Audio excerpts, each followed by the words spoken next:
بسم اللہ الرحمن الرحیم الحمد للہ وکفا وسلام علی عبادہ الذین اصطفى اما بعد۔ محترم سامعین و ناظرین، السلام علیکم ورحمۃ اللہ تعالی وبرکاتہ۔ آپ حضرات جانتے ہیں کہ المرجان میڈیا پر رمضان ٹرانسمیشن میں خصوصی طور پر دو پروگرام نشر کیے جاتے ہیں، ایک مسائل کا اور دوسرا خلاصہ قرآن کا۔ مسائل میں مسائل روزہ پر بات چل رہی ہے اور ممکنہ طور پر اس کا آج آخری ایپیسوڈ ہوگا، تو چلیے دیکھتے ہیں آج جو بقیہ مسائل ہے اس کو۔ گزشتہ ایپیسوڈ میں ہم نے ان چیزوں کے بارے میں جانا کہ جن سے روزہ ٹوٹ جاتا ہے لیکن صرف قضا لازم ہوتی ہے، کفارہ لازم نہیں ہوتا۔ آج ہم دیکھیں گے کہ کفارہ کب لازم ہوتا ہے اور کفارہ کیا ہے، کیسے ادا کرنا ہے، اس کے بارے میں انشاءاللہ ہم جانیں گے۔ تو دیکھیے کفارہ کب واجب ہوتا ہے، تو بلا عذر، بغیر کسی ضرورت کے، بغیر کسی سخت مجبوری کے جان بوجھ کر کھانا پینا اور بیوی سے ہم بستری کرنا روزے کی حالت میں، تو اس سے روزہ ٹوٹ جاتا ہے اور قضا اور کفارہ دونوں لازم ہوتے ہیں۔ ایک بار پھر سن لیجئے، بغیر کسی ضرورت کے جان بوجھ کر روزے کی حالت میں کھانے سے، پینے سے اور بیوی کے ساتھ ہم بستری کرنے سے روزہ ٹوٹ جاتا ہے اور قضا اور کفارہ دونوں لازم ہوتے ہیں۔ اگلا مسئلہ ہے کہ اگر کوئی آدمی روزے کی حالت میں کچا گوشت یا کچی چربی کھا لے، تو روزے کی حالت میں کچے گوشت کے کھانے سے بھی اور چربی کے کھانے سے بھی روزہ ٹوٹ جاتا ہے اور قضا اور کفارہ دونوں لازم ہوتے ہیں۔ اگلا مسئلہ ہے مٹی کھانے کا۔ دیکھیے اس طرح کا ایک اور مسئلہ پیچھے گزر چکا ہے۔ مسئلہ یہ تھا کہ مٹی کھانے سے روزہ ٹوٹ جاتا ہے لیکن صرف قضا لازم ہوتی ہے، کفارہ لازم نہیں ہوتا۔ لیکن بہت سارے مرد اور خواتین کی مٹی کھانے کی ایک عادت ہوتی ہے، جیسے عورتیں عام طور پر وہ ملتانی مٹی ہوا کرتی ہے وہ کھایا کرتی ہے۔ تو اگر مٹی کھانے کی عادت ہے اور ایسا مرد ایسی عورت روزے کی حالت میں ایسی مٹی کھا لے، تو اس صورت میں روزہ تو ٹوٹے گا ہی لیکن قضا سے کام نہیں چلے گا، یہاں کفارہ بھی دینا پڑے گا۔ اب دیکھیے کسی نے جان بوجھ کر روزہ توڑ دیا، ظاہر بات ہے کہ جان بوجھ کر توڑا بغیر کسی ضرورت کے، تو ابھی بات آئی کفارہ لازم ہوتا ہے۔ تو جان بوجھ کر روزہ توڑ دیا جس کے نتیجے میں کفارہ لازم ہو گیا، اب اسی دن جس دن جان بوجھ کر روزہ توڑا ہے بہت سخت بیمار ہو گیا، یعنی اتنا سخت بیمار جس کی وجہ سے روزہ توڑ سکتے ہیں، تو اب اس آدمی کے ذمے جو روزہ توڑنے کی وجہ سے کفارہ لازم ہوا تھا، اب وہ کفارہ ساقط ہو جائے گا، ختم ہو جائے گا، اب بعد میں صرف اس کو قضا رکھنی ہے، یعنی بیمار ہونے کی وجہ سے وہ کفارے سے بچ گیا۔ اسی طرح کسی عورت نے روزہ توڑا تھا اور اسی دن روزہ توڑنے کے بعد اسی دن اس کو ماہواری آنا شروع ہو گئی، ماسک کا خون آنا شروع ہو گیا، تو اب اس عورت پر بھی کفارہ ساقط ہو جائے گا، صرف قضا کرنی ہے رمضان کے بعد۔ اب دیکھتے ہیں ہم کفارہ کیا ہے، یعنی اگر جان بوجھ کر بغیر کسی ضرورت کے روزہ توڑ دیا ہے تو اس کا کیا کفارہ ادا کرنا ہے۔ تو دیکھیے شریعت مطہرہ میں روزے کا کفارہ یہ ہے کہ رمضان کا روزہ اگر توڑا ہے تو کفارہ یہ ہے کہ غلام یا باندی آزاد کرے، اور اگر یہ ممکن نہ ہو، جیسا کہ آج کا دور ہے کہ آج ہم نہ غلام آزاد کر سکتے ہیں نہ باندی آزاد کر سکتے ہیں، تو اب اس صورت میں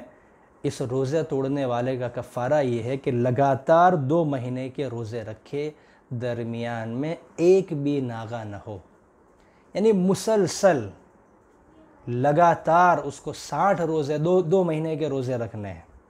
اگر بیچ میں ایک روزہ بھی چھوڑ دیا، 30 دن روزہ رکھا، 31ویں دن کا روزہ چھوڑ دیا بیچ میں، تو اب اس کو اثر نو دوبارہ 60 روزے رکھنے ہیں، دوبارہ 2 مہینے کے روزے رکھنے ہیں۔ تو کفارہ یہ ہوا کہ لگاتار 60 دن کے روزے رکھے، 2 مہینے کے روزے رکھے، درمیان میں ایک بھی ناغہ نہ ہو۔ اگر ایک روزہ بھی چھوٹ گیا بیچ میں تو اب اس کو اثر نو، یعنی دوبارہ پھر سے 2 مہینے کے روزے رکھنے ہوں گے۔ اب اگر کوئی بندہ ایسا ہے کہ اس میں روزہ رکھنے کی طاقت نہیں ہے، روزہ نہیں رکھ سکتا ہو، تو اب اس کے لیے کفارہ یہ ہے کہ وہ 60 مسکینوں کو 2 وقت کا پیٹ بھر کر کھانا کھلا دے، 60 مسکینوں کو اور فقیر اور غربا کو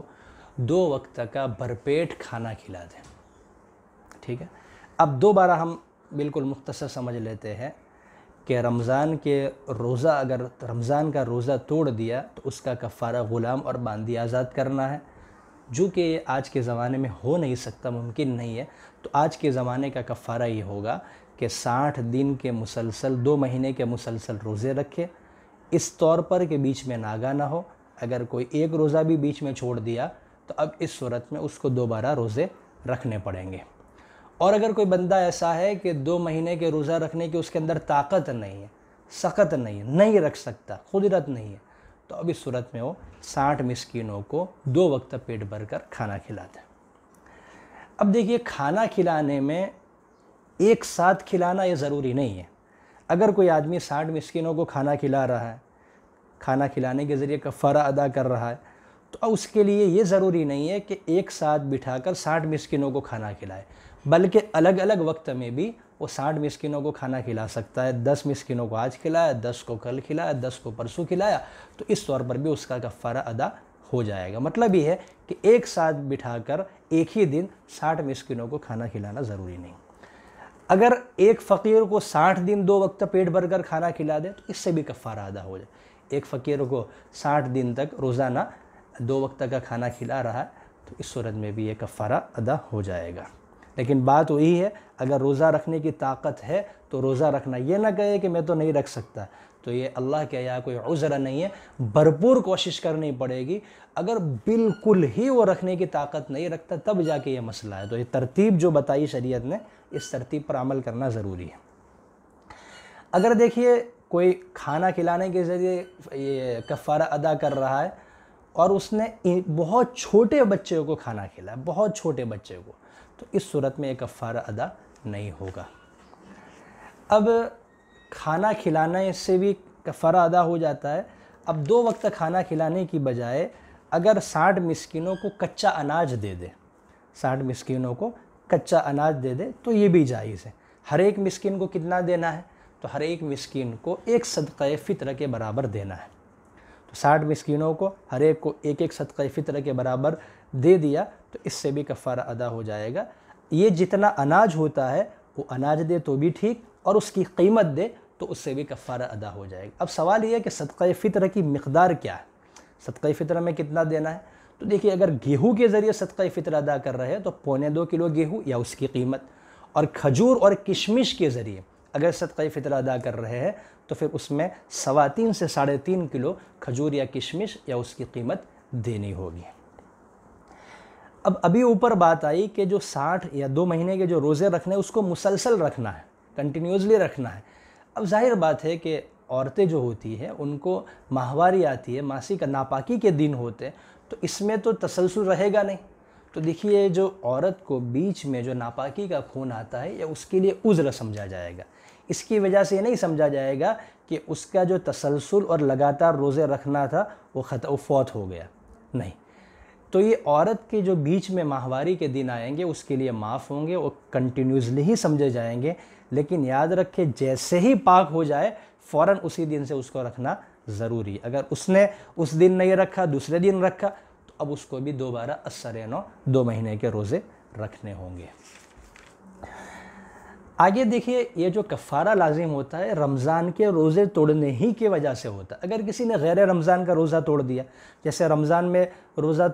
ٹوٹا تھا، اس کی وجہ سے قضا لازم تھی، اب وہ قضا کر رہا تھا اور قضا روزے کو جان بوجھ کر بغیر ضرورت کے توڑ دیا، تو اس سے کفارہ لازم نہیں ہوگا۔ اسی طرح کوئی نفل روزہ رکھ رہا تھا، نفل روزہ اس نے جان بوجھ کر توڑ دیا، تو اس سے کفارہ لازم نہیں ہوتا۔ کفارہ جو لازم ہوتا ہے وہ صرف رمضان کے روزے کو بغیر کسی ضرورت کے جان بوجھ کر توڑنے سے ہوتا ہے۔ اب دیکھیے، کسی نے ایک ہی رمضان میں 1 سے زیادہ روزے توڑ دیے، 2 توڑ دیے، 4 توڑ دیے، تو ان سب کے نتیجے میں ایک ہی کفارہ لازم ہوگا۔ لیکن اس رمضان کو 2-4 توڑے، آئندہ رمضان کو 2-4 توڑے، تو پھر ہر رمضان کے حساب سے الگ الگ لازم ہوں گے۔ اب دیکھیے محترم سامعین، ناظرین، کچھ چیزیں ایسی ہیں جس سے روزہ تو نہیں ٹوٹتا، لیکن روزے کی حالت میں ان سے ان کو نہیں کرنا چاہیے، اس سے بچنا چاہیے، وہ مکروہ ہے۔ پہلے نمبر پر کسی کھانے کی چیز کا صرف ذائقہ چکھنا، ٹیسٹ کرنا اور تھوک دینا، اس طرح کا مسئلہ آ چکا ہے کہ یہ مکروہ ہے، لیکن کوئی عورت جس کا شوہر بڑا بد مزاج ہو اس کے لیے اجازت دی گئی ہے، وہاں آپ دیکھ سکتے ہیں پچھلے ایپیسوڈ میں۔ اس طرح دوسرا مسئلہ ہے کوئی چیز چبا کر پھر تھوک دینا۔ تو دیکھیے کسی چیز کا چکھنا اور کسی چیز کو چبانا، اس طور پر چبانا کہ وہ حلق کے نیچے نہ اترے، تو اس سے روزہ تو نہیں ٹوٹتا، لیکن روزے کی حالت میں ایسا کرنا مکروہ ہے۔ تیسرے نمبر پر بیوی کے ساتھ ایسا عمل کرنا کہ بے قابو ہو جانے کا اندیشہ ہو، تو اس طرح روزے کی حالت میں بیوی کے ساتھ نہیں کرنا چاہیے۔ چوتھے نمبر پر منہ میں خاص طور پر تھوک جمع کر رہا ہے اور پھر اس کو نگل رہا ہے، تو ظاہر مسئلہ آ چکا ہے کہ تھوک کے نگلنے کی وجہ سے چاہے کتنا ہی ہو روزہ نہیں ٹوٹتا، لیکن جمع کرنا پھر نگلنا یہ اچھی بات نہیں ہے، اس سے روزہ مکروہ ہوتا ہے۔ پھر ایسے کام کرنا روزے کی حالت میں انتہائی تھکا دینے والے کام کرنا، جس سے بدن پر بوجھ پڑتا ہو اور بدن کے کمزور ہو جانے کا اندیشہ ہو، تو ایسے کام روزے کی حالت میں نہیں کرنے چاہیے، کیونکہ ہو سکتا ہے کہ بہت زیادہ لوڈ لے لیا آپ نے بدن پر، بہت زیادہ کام کر لیا، اب ہو سکتا ہے کہ آپ تب تاب نہ لا سکے اور اس کی وجہ سے روزہ توڑ بیٹھے، تو اسی لیے روزے کی حالت میں تھکا دینے والے کام اور بہت کمزور کر دینے والے کام نہیں کرنے چاہیے۔ روزے کی حالت میں ہر طرح کے گناہ کے کام کرنا، چاہے اس گناہ کا تعلق زبان سے ہو، جھوٹ بولنا، غیبت کرنا، چغلی کرنا، یا اس کا تعلق بدن کے کسی عضو سے ہو، آنکھوں سے کوئی غلط چیز دیکھ لی، کانوں سے کوئی غلط چیز سن لی، ہاتھ اس طرح غلط چیز کی طرف چلے گئے، تو یہ سب چیزوں سے بچنا چاہیے۔ ایک مسئلہ رہتا ہے روزے کی حالت میں ٹوتھ پیسٹ کرنا۔ تو دیکھیے ابھی بات آئی کہ کسی چیز کا ذائقہ چکھنا یہ روزے کی حالت میں مکروہ ہے، تو ٹوتھ پیسٹ میں چونکہ ٹیسٹ ہوتا ہے، ذائقہ ہوتا ہے، اور روزے کی حالت میں کسی بھی چیز کا ذائقہ چکھنے سے منع کیا گیا، مکروہ ہے، تو اس لیے روزے کی حالت میں ٹوتھ پیسٹ نہیں کرنا چاہیے، یہ مکروہ ہے۔ محترم سامعین، ناظرین، آخری مسئلہ ہے ہمارے مسائل روزہ کا فدیہ۔ دیکھیے کوئی مرد یا عورت اتنے بوڑھے ہو گئے کہ روزہ رکھنے کی طاقت نہیں، یا ایسی بیماری میں مبتلا ہے کہ جس سے شفا یاب ہونے کا امکان نہیں، یہ ہے کہ اب اسی بیماری میں موت آ جائے گی، تو اللہ کے ہاتھ میں ہے، لیکن بظاہر ایسا لگ رہا ہے کہ بیماری ایسی ہے کہ جو جان لے کر ہی رہے گی، اسی میں موت آ جائے گی، تو ایسے سخت بیماری میں مبتلا ہے کہ شفا یاب ہونے کی امید نہیں اور نہ روزہ رکھنے کی طاقت ہے،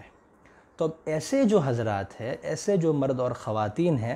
ان کے لیے شریعت نے گنجائش رکھی ہے کہ وہ روزہ نہ رکھے، کیونکہ روزہ رکھنے کی طاقت ہی نہیں ہے، اور ہر روزے کے لیے، ہر روزے کے بدلے میں ایک مسکین کو صدقہ فطر دے دے۔ صدقہ فطرہ بھی آ گیا، گیہوں کے ذریعے 2.25 کلو یا اس کی قیمت، اور اگر کھجور اور ہر آدمی اپنی استطاعت کے مطابق اس کو نکالنا چاہیے۔ تو یہ فدیہ ہو گیا کہ ہر روزے کے بدلے میں ایک مسکین کو ایک صدقہ فطر کے برابر اناج دے دے یا اس کی قیمت دے دے۔ ایک شکل یہ بھی ہے کہ ایک مسکین کو بلائے ہر روزے کے بدلے میں اور اس کو 2 وقت بھر پیٹ کھانا کھلا دے، تو اس سے بھی فدیہ ادا ہو جائے گا۔ اب سوال یہ ہے کہ اناج، مان لیجئے کہ اس کے 30 روزے چھوٹے ہیں کسی بوڑھی عورت کے، اب اس کے 30 روزے کے مقابلے میں بہت سارا کلو اناج ہوا، تو کیا 2.25 کلو ہر فقیر کو دینا ضروری ہے، یا کسی کو 2 کلو دے دے، کسی کو 4 کلو دے دے، یا مان لیجئے 2.25 کلو ہے، اب 3 بندے کو دے دیا، تو اس طرح کرنے میں بھی کوئی حرج نہیں ہے، یعنی فدیہ کیا جو گیہوں ہے یا فدیے کی جو رقم ہے وہ الگ الگ طور پر الگ الگ مسکینوں کو دے سکتے، اس میں کوئی حرج نہیں ہے۔ یہ تو ہو گیا فدیہ کا مسئلہ۔ آخری جو مسئلہ ہے کہ اگر پھر طاقت آ گئی، یعنی بیمار تھے، بیماری سے اللہ نے شفا دے دی، اور ان کو بڑھاپے کی عمر میں بھی اتنی طاقت آ گئی اللہ کی طرف سے کہ اب روزہ رکھ سکتے ہیں، تو اب جتنے بھی روزے انہوں نے چھوڑے ہیں اس کی قضا کرنی ہوگی، اب جو فدیہ وہ دے چکے ہیں اس کا ثواب ان کو اللہ کی طرف سے الگ ملے گا۔ محترم سامعین و ناظرین، یہ روزے سے متعلق جو میرے خیال سے ضروری مسائل تھے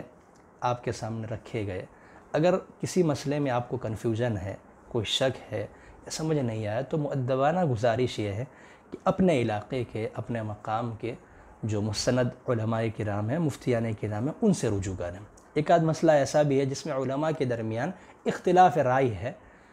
تو آپ ایسے مسائل میں آپ پر جس پر بھروسہ ہو آپ کو، آپ جس سے رجوع کرتے ہو، ایسے علماء کرام اور مفتیان کرام سے آپ کو رجوع کرنا چاہیے۔ ہو سکتا ہے کہ بہت سارے مسائل ایسے ہوں گے اس میں کہ زبان کی غلطی کی وجہ سے یا پھسل جانے کی وجہ سے یا میں پوری طرح ایکسپلین نہ کر پانے کی وجہ سے آپ کو سمجھ میں نہیں آیا ہوگا۔ اللہ تعالیٰ جو صحیح بات ہے اس مسائل روزہ کے تعلق سے کہی گئی اسے قبول فرمائے، اور اگر کوئی غلط بات آ گئی ہو، جو نامناسب بات آ گئی ہو، اللہ تعالیٰ مجھے معاف فرمائے۔ والسلام علیکم ورحمۃ اللہ تعالی وبرکاتہ۔